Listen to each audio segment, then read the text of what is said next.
Welcome to the Texas Oil and Gas Podcast, the show dedicated to bring you the news from the oil patch deep in the heart of Texas, with your host, Ryan Ray and Josh Shelton. And we're back with the Texas Oil and Gas Podcast. This is episode 136. Again, here with another recap. Well, actually not a recap, Ryan. This is going to be a review or preview of 2020. At this point, we don't have any updates on five-star reviews. So yeah, we're recording this on December 20th. We're playing this on December 30th though. So we know. But when we're recording this, we didn't know. That's right. So, as we sit here today with you listening, we do know. But when we recorded it, we didn't know. It's kind of like a time travel deal. Yep. So either we're really excited or not. We will be releasing a short episode tomorrow, just to let everyone know. I say tomorrow, 2 days from now, I guess, to let everyone know if we are going in the lake or our listeners are faithful and loved us, and they're only sending Nathan into the lake. And so we'll be sure to cover that. On January 1st, Josh, we had Steffens and Dancy. Part 2 of his interview. It was really one interview. We kind of broke into 2 parts because he covered the recap and a preview. So good stuff here. And we'll be back next week, assuming we haven't recorded this next interview, but Rob George talking about the impact of the ExxonMobil case. Thank you guys. Hope you had a great Christmas and a great New Year's, and you'll hear from us tomorrow, whether we're excited or depressed.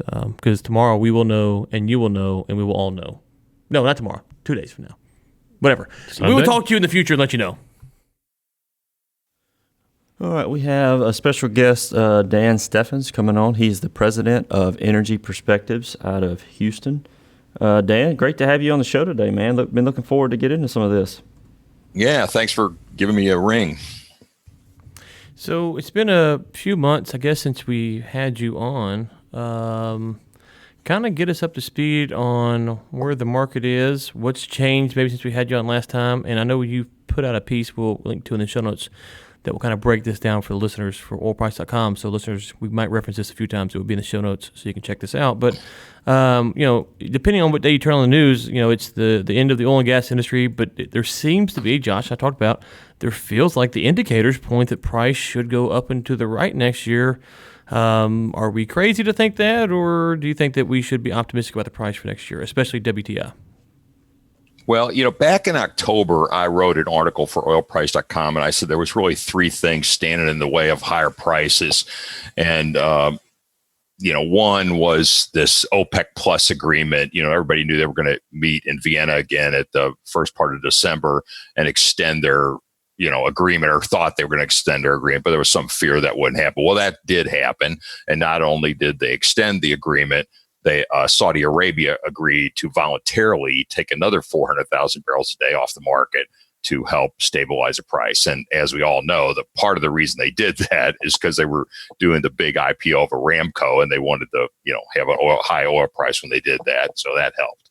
Now, the second big thing is this, trade war between the U.S. and China. Personally, I think the fear that was going to, if it didn't get settled, was going to cause some kind of global recession and lower demand for oil. I think that fear has been totally overblown anyway. But now that it appears we have this phase 1 agreement on the table, and everybody seems to be verbally agreeing to it. If we can get that signed in early January, I think that opens the door to probably $65 oil. There's going to be fear expressed that, we still haven't signed the agreement, and they have to translate it from English to Chinese and all that. So that has to get done. And then the last thing I think is this concept that the U.S. is just going to keep producing more and more oil every year, no matter what the oil price is. And I think we all know that's totally false, because we're seeing the active rig count drop like a rock.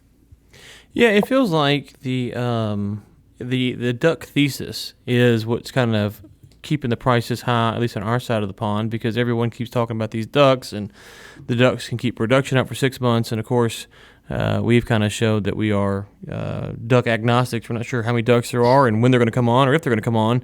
But that kind of feels like that was the sentiment, especially in the summertime. But as the rigs go down, the production, if it stays up, at some point the ducks no matter how many there are, they have to come online, and there's only a limited supply of ducks. So whatever you think about the duck theory, the duck problem will work itself out here in a few months, no matter who's right. And at that point, if the rig count is still low, you're going to see, it feels like, a little bit of tension in the market, especially if that's after the OPEC meeting in March, because if the duck issue, the production issue, doesn't work itself out to post-March, and OPEC has extended its cuts to their June meeting, at that point you could see a shortage, I guess, or a tightening in the market, because where is this production going to come from? Because the U.S. producers probably won't be able to respond in mass at earliest until the second half of next year. Oh, yeah, I agree. Well, the duck situation really kind of solved itself over the summer.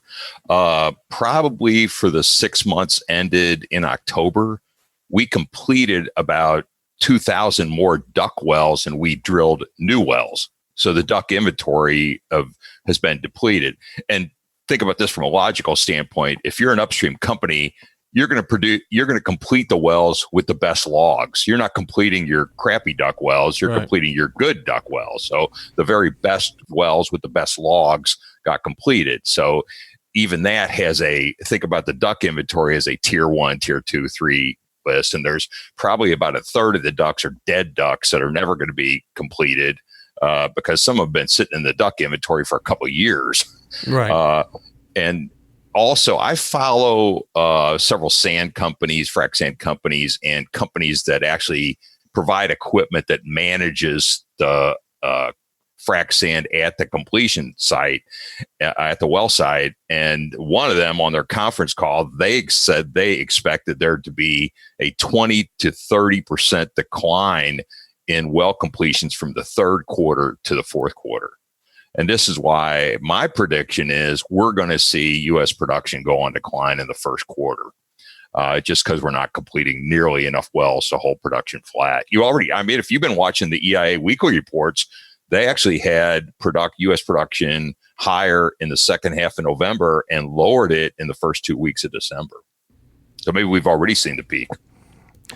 Yeah, the API data I think we had on Energy Week the other day said they were still setting production records, if I remember correctly, the report that would be coming out yesterday, at least by the time it's recording. But regardless, it just can't, wherever those numbers are, they just cannot continue. I think that's the thing we all kind of agree on. Right. You can't keep losing rigs, putting ducks online, and production has to fall off. And then, how does the market respond to that? And, you talked about the phase one trade deal. One of the things I thought was interesting was the headlines were reading that the price was staying down because of fear of a China recession or a global recession because of the phase one trade deal. And then we hit the phase one trade deal. It hadn't been signed officially. And the markets have gone up some, but then the sentiment switched to, hey, it's not enough or this, that, and the other. And those are all valid debates. But as far as oil price is concerned, it felt like oil prices were kind of contingent on at least phase one getting done. They didn't really respond that much.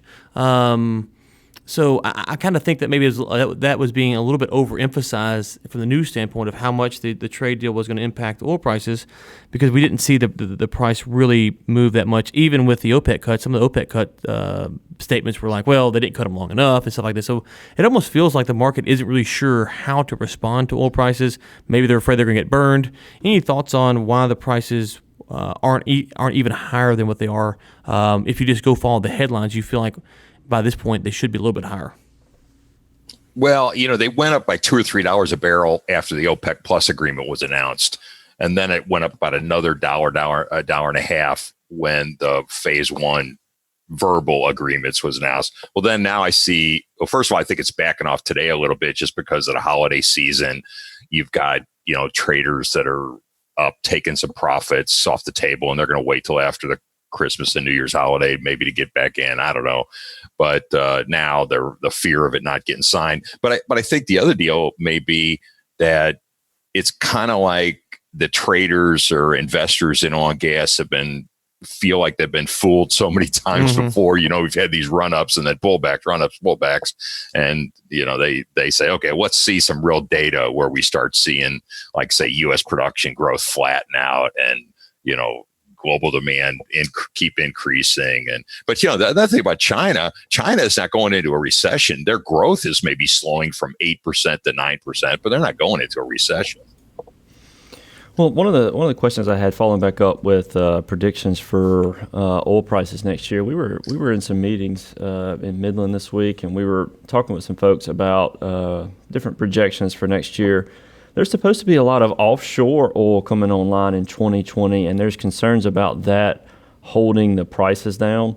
I believe it was Gulf. I don't know if it was Exxon or who exactly it was that was expected to come online in 2020, but it was supposed to be a significant amount of production that they thought would offset the slowing production in the Permian and other shale plays in the U.S. Has that been factored in with projections for next year in oil prices?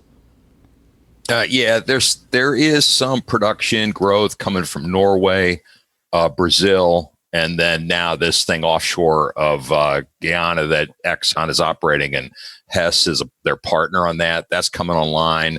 That's some pretty significant increases, but that's being offset by a decline across almost all the other countries in the other. And nobody talks about the other, but the other represents about 45%. When I say other, I'm saying non-OPEC, non-Russia, non-US represents about 40-45% of global supply and gets very little attention. But in that, yes, there's going to be a production increase in 2020 of maybe 500 to 800,000 barrels a day because of Norway, Brazil, and Guyana. But there's nothing after that. And these are all long lead projects. And so it looks like the other kind of goes on terminal decline unless there's a big increase in oil price, which, gets a lot more drilling and activity, in other countries. But right now there's nothing after 2020 that is very positive. Yeah, so we talked about the uptick. Some people might hear the price hit 70 and they may be concerned, saying, we've had the price bump up before, get my hopes up, get out there, get to work. If you look at the economic indicators out in Midland right now, hotel prices are going down, rent prices are going down for apartment complexes. Should we be concerned that this might be a flash in the pan? I know you kind of have already loosely answered this, but just to put it directly, do we think that we hit 70 in 2020, that by the end of 2020, we might have wished we would have stayed in the 50 to 60 range? Yeah, I think the right price for oil is somewhere in the 65 to 70 range. So you say 70, I think that's the right price. I mean, I follow a lot of upstream companies, and they're making money at $55 oil. They're not making, the money they made at 100, but we don't need $100 oil. And actually, if we had $100 oil, it'd probably be terrible because that would throw the world into some kind of inflationary recession or something. Yeah, I mean, you always have that risk. If the oil price goes too high, they ramp up production in response. But the one thing I think we need to consider too is with the job market in the United States so good. These people that have been laid off by Halliburton, Schlumberger, all the the oil field service companies, I mean, they're going to go out and find new jobs. And how many of them are going to be real eager to come back to the oil field? I know the pay is real good, and they probably will eventually, but they're not going to do it overnight.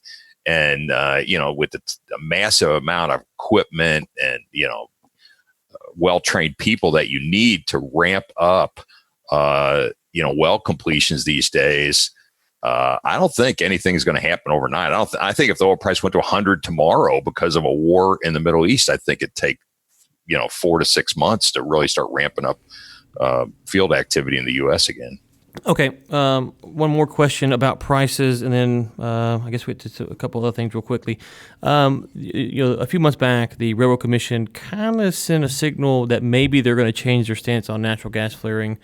We're talking about high oil prices. We didn't talk about natural gas prices much, but walk me through some potential scenarios if the Railroad Commission comes out and says that, we're going to really put a stop to this flaring. How is that going to impact natural gas prices? But B, how is it going to impact oil prices? Because if you're talking about the Permian, the production of those two commodities are hand in hand all the time. Well, I think it would actually affect oil prices more than the gas prices. Because if you said you cannot complete your oil well until you have the ability to sell your gas into a pipeline, so you can't flare gas until you can hook up all the commodities, that's going to really slow down completion in the Permian. Definitely.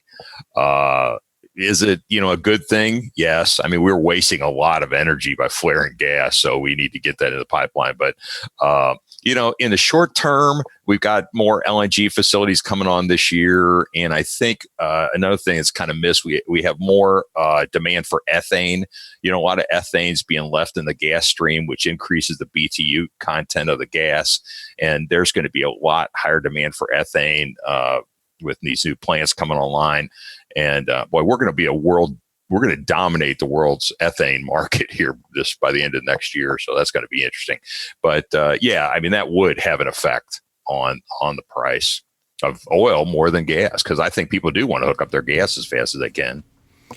Yeah. Well, that'd be interesting. Well, if you did slow down the oil production, I can't remember what the numbers of gas that come online comes from the Permian, but it's a substantial amount. So actually, if you did slow down oil production, you would have an effect on the gas prices. It would be interesting to see. I don't know if they're actually going to do it in 2020 or not.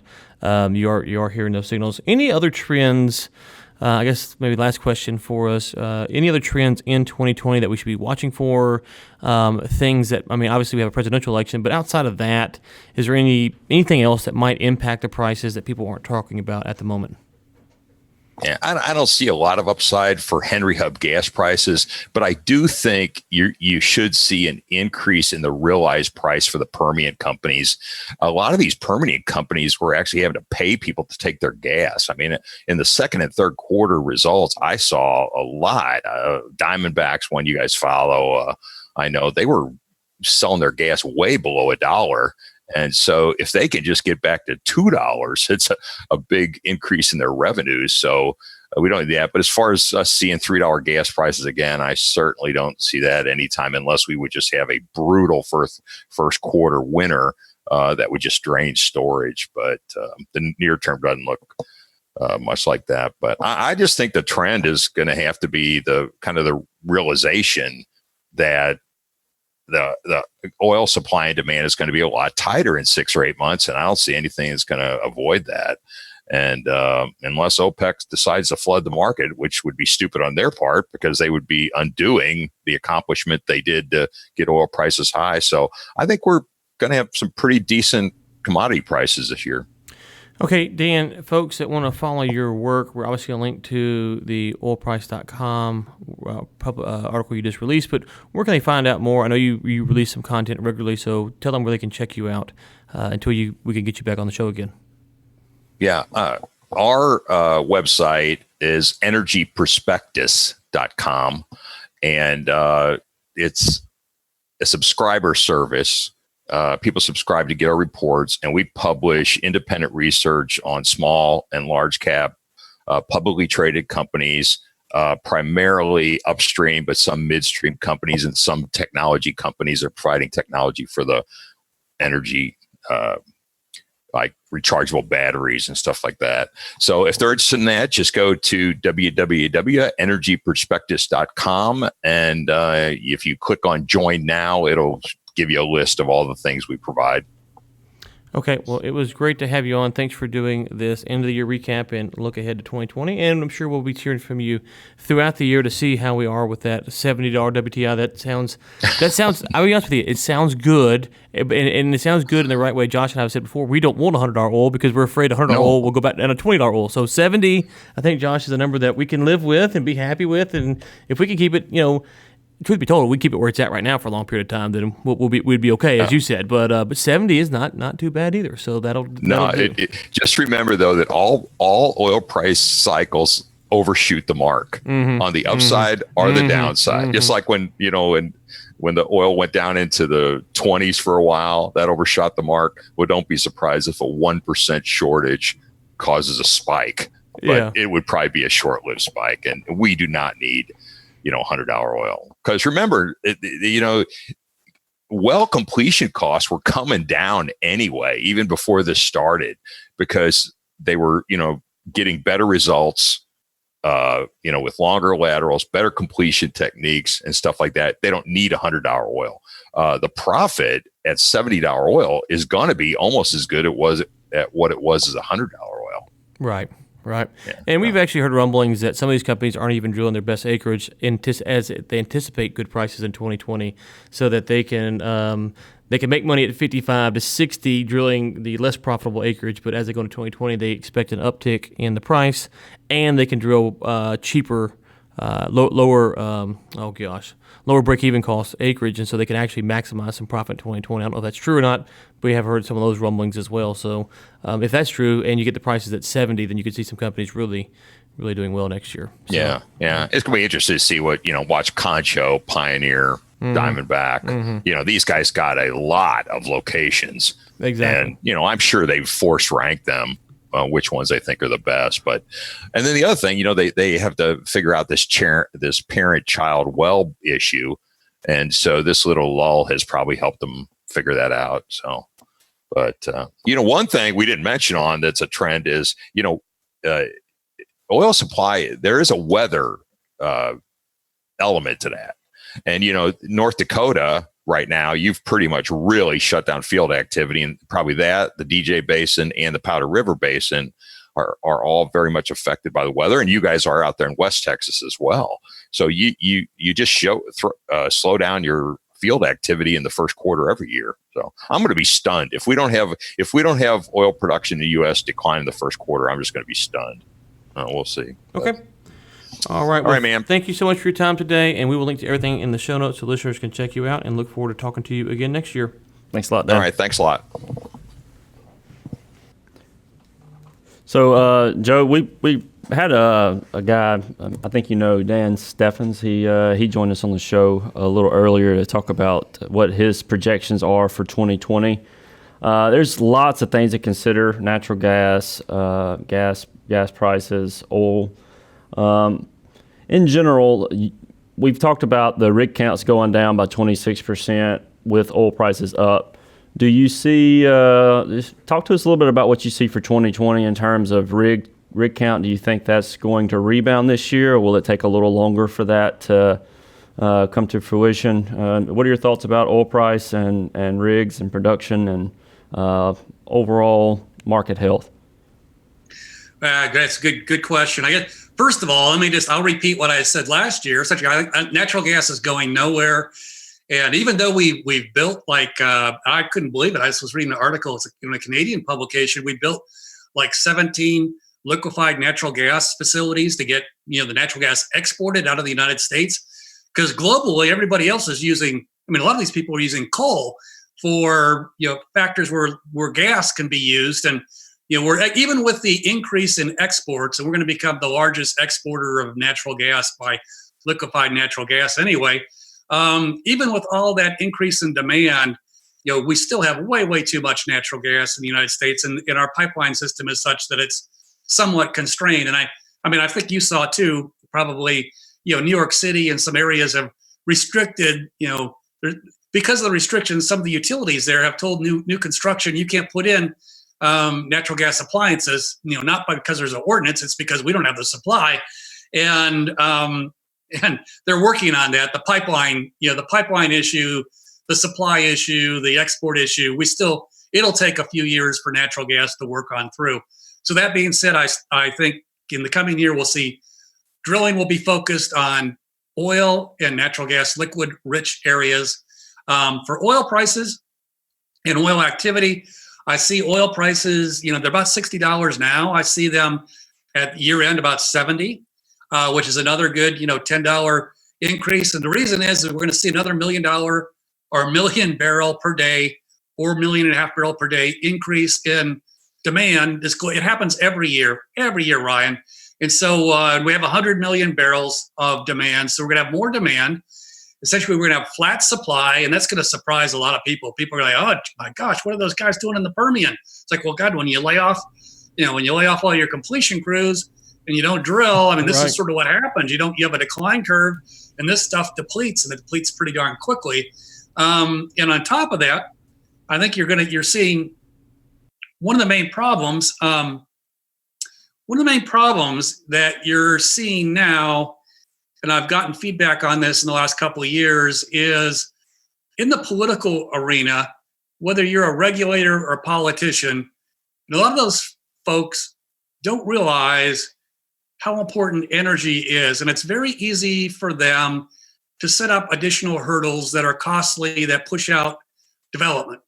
And so, when you run your discounted cash flow model, even if you're using $60 a barrel oil, when you can't get your project permitted because it's been delayed 2 years because of some protest or lawsuit, it really screws your planning up, your finances up, and it makes it more risky. And so you require a higher return. And so I think going into 2020, especially, oh my Lord, and I hate to even bring this up, with the political situation going on nationwide with the elections and, global warming and oil and gas being sort of front and center, regardless of how you feel about it, there is a huge risk that if you get someone in there that pledges to essentially have a policy that's anti-oil and shut fracking down, I don't think it'll happen. I don't think constitutionally they can do it, but they sure as heck can make things go through the courts and make lawyers, really wealthy for a time. And I think I listened to one of your interviews, last week, and I think you were talking to Joseph Benedict, I think, or I can't remember the name but you were just talking about, it seems like every oil firm now, you need to have like a batch of in-house lawyers to deal with everything. And that's sort of, it just makes things more expensive. And so I think so I see the rig count recovering from 800, but I don't see it totally recovering, but I see it stabilizing here and maybe moving a little bit forward, especially if oil prices, start to move into the mid 60s and the $70 barrel range. And I will say, equities, being with the Spindletop Fund, and I tell my students this, and I said, this is my own opinion, is that the discrepancy in what the equity values are for oil and gas companies, especially producers, and what they should be using your models, a lot of that is being driven by risk, and it's political risk and it's regulatory risk. And I've heard this I've been to a number of programs and seminars, and the two states that seem to come up in discussions with regulators, and the regulators will tell you this, they work for the states. Some of these states, Colorado and New Mexico, have gotten, it's much tougher there to get permits, to get things online, and more expensive to operate. And of course, we talk about it. I said, well, the fact is, you may need the regulations, and that's fine. But when you put in regulations and you increase the cost, you're just going to get less activity. And so the money's going to go elsewhere. It won't be spent. And so I think part of the discrepancy between the equity prices for energy, where they are and where they should be, and where the S&P 500 is due to regulatory and political risk. And I guess I just found this out yesterday. I was shocked. The Apple computer, the market cap of Apple computer is greater than every S&P 500 energy company combined. And so you look at this one technology. So the money, and the other thing, capital allocation. There's a lot of endowments. A lot of countries, they don't want to invest in energy, oil and gas anymore. And they have protests. And actually, there's a protest. I think the Harvard-Yale game. A bunch of students went running around on the Harvard field, and they stopped the game for like a half hour. It was really right. Yeah, it was crazy. I saw the replay of that. It was pretty cool. I think I was watching it live, although, quite frankly, between you and me, I think I'd rather watch OU in Texas versus Harvard-Yale. But essentially, seeing all the students out there, it's like somebody joked, God, wait till the snow comes and they turn off the power and take away their cars and take away their heat, and see what they think about oil and gas after that. But the bottom line, it's a risk, and it's a risk to investors. And if you're not investing and you're divesting in that area, the misallocation of capital can be extreme. And that's another reason I think we've seen such poor performance. That's my own personal opinion. It may or may not be supported, and I know people will argue against it. And going forward, these climate change people, they're serious. There was one of the guys at SMU I work with, he was at a conference in London a month ago, and he was at the airport, And one of the climate change activists jumped on top of one of the planes there and glued himself to the top of the plane. And my buddy from, he sends me a snapshot from I think he was at Heathrow. Oh, and he shows, this guy, and the police are all out there. And this guy it was one of those deals where you walked out and he essentially, right where the entry ramp goes into the plane, there's a gap, and he had jumped up on top of the plane and apparently glued himself. And, how the heck do you get the dude? I said, hey, this should just take off and see what happens. No doubt. Right. Yeah. Anyway, and he sent me some great pictures that are so funny because they were all these, they weren't funny. I understand where these people are coming from. Global warming is here, but in my opinion, the effects have been grossly overstated because you can't even model. They can't even model ozone. They can't even model particulate matter 2 years ahead of time under the Clean Air Act. How are they going to model what's going to happen 10 years ago globally? And then you have China and India, and rightfully so, churning out, growing like we were 50 years ago. And I don't blame them. And I don't blame them for burning all the coal, but it's creating a huge investment issue and a dichotomy. And if you want me to talk, because of all this, my students, starting a couple of years ago, came in and, darn, Professor Dancy, can't you talk a little bit about solar and wind turbines? And we want to learn about this stuff because we know oil and gas is not where the future is. When I heard that, it's like I about fell off the chair. Right. And it's like, and that's why I'm so glad to be continuing to teach, because that's the impression a lot of people get when they walk in my classroom. This is even in Texas and Oklahoma. Like, Lord knows if I was in Massachusetts or Washington, D.C., what the reaction would be. They probably would tar and feather me and throw me out the front door. But solar and wind are, Texas is the number one wind state right now. And we're going to be very close to the number one solar state after, I think, this year or the next year. So there are gains being made, but the money and the jobs and the investments and the returns, a lot of them are tax driven, which is not all that bad. But going forward, we're going to need oil for at least the next 50 years in one way, or because of the intermittency of solar, the intermittency of wind, and the fact it's really difficult to store that energy once you produce it, especially at night when it's the sun's on the other side of the world. Well, so anyway, no, that's great. And I know we're up against the clock here. Let me ask you one final question here. You talked about policy, regulators. You follow this pretty closely. The Texas Railroad Commission kind of sent a shot across the bow to the industry back in August, I believe, saying, hey, we voted 2-1 on flaring. What should we take that to mean as we go into 2020? Will the Railroad Commission clamp down on the flaring issue? Was that just kind of a warning? Any insight on what we might expect with that as we go into 2020? Well, I can tell you the regulators in North Dakota and Texas are both very concerned about flaring. I can tell you industry is very concerned about flaring. And I can tell you, going forward, if you look at the numbers, I was shocked when I saw the increase in flaring activity in the last 5 years in Texas and in North Dakota. And actually, I've been told Professor Coleman that I work with at SMU, he's writing a paper on flaring. And he goes, Joe, I got the latest numbers in 2019. And he goes, they're getting much worse. Because you aren't going to believe it. And he's proposing that they put in some type of prorationing, and they start essentially, if you have natural gas, to limit how much natural gas you can put in a pipeline so that everybody can produce a little bit of oil and a little bit of ice. I'm not sure that's going to work, but I haven't seen his research either. But he's writing a op-ed for the Dallas Morning News, and I'll be curious to see what his proposal. And he's very pro development. He understands the economics, put it that way, of the oil business. And so he, on one hand, you want to reduce the flaring, but you realize that if you just totally prohibit it, it may do more harm than good, based on the current regulatory and legal structures. But it's going to be a huge issue. And all the things that I've studied over the last 6 months, that if there's something I want to become an expert in and go on this talk circuit, or actually if I wanted to run for a railroad commissioner, I mean, I thought, well, flaring would be the perfect thing to do. In fact, if I ran for whoever runs for railroad commissioner, if you want to do a great challenge, all you have to do is get up in front of the public and say, I'm against flaring. These folks are letting way too much gas, and show the chart.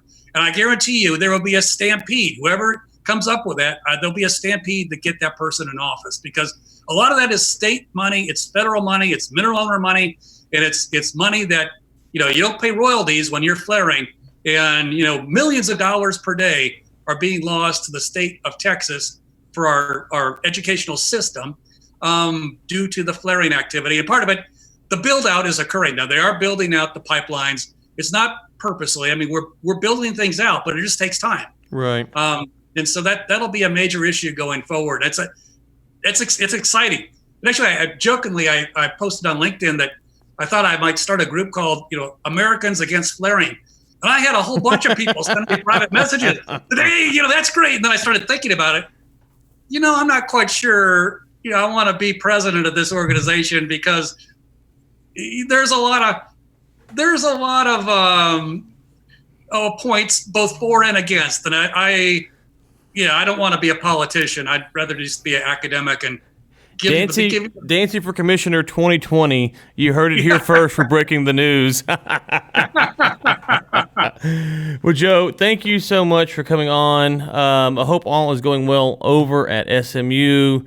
And thank you. You've been a wonderful guest for us for at least, I guess, 2 years now almost. And so we really appreciate you taking the time to get on here. We will link to your LinkedIn profile, which I think is probably got to be one of the most popular LinkedIn profiles in the oil and gas industry. You post a lot of good stuff, so we'll link to that. Some of this index fund stuff you mentioned is on one of your more recent posts, so listeners can go check that out. And look forward to talking to you again in 2020, and we'll be following these issues, and I know you will, so look forward to hearing your thoughts on them as the year progresses. Thank you, sir. Have a great Christmas and good New Year. Thank you, Ryan. Appreciate it. Have a good one.